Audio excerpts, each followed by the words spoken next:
Un comble habité est un espace de vie du bâtiment situé sous une toiture inclinée. L'isoler permet d'améliorer le confort thermique et acoustique des occupants et de réduire du même coup les besoins énergétiques du bâtiment.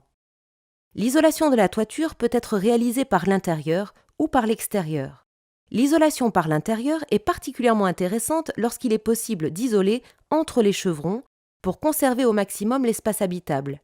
Une deuxième couche sous chevron reste cependant indispensable. L'isolation sous chevron permet de réduire les ponts thermiques et d'assurer la continuité de l'isolation. Lors de la mise en œuvre de l'isolation entre les chevrons, il faut vérifier la présence d'un écran de sous-toiture HPV. En cas d'absence d'écran HPV, il est nécessaire de créer une lame d'air ventilée de 2 cm minimum entre l'isolant et la sous-face des lithos pour éviter la condensation.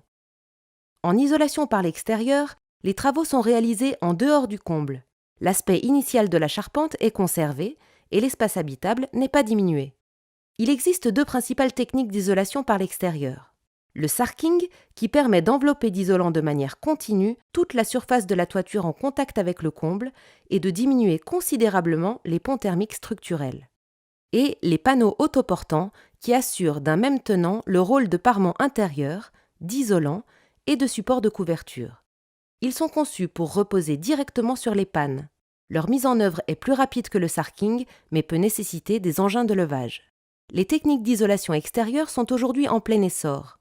Bien que plus onéreuses, ces solutions sont idéales pour allier réfection lourde d'une toiture inclinée et amélioration de l'efficacité énergétique du bâtiment. L'isolation extérieure reste plus complexe et plus longue à mettre en œuvre que l'isolation par l'intérieur et peut nécessiter l'intervention d'un bureau d'études pour les calculs de charges ainsi que pour la réalisation du calpinage.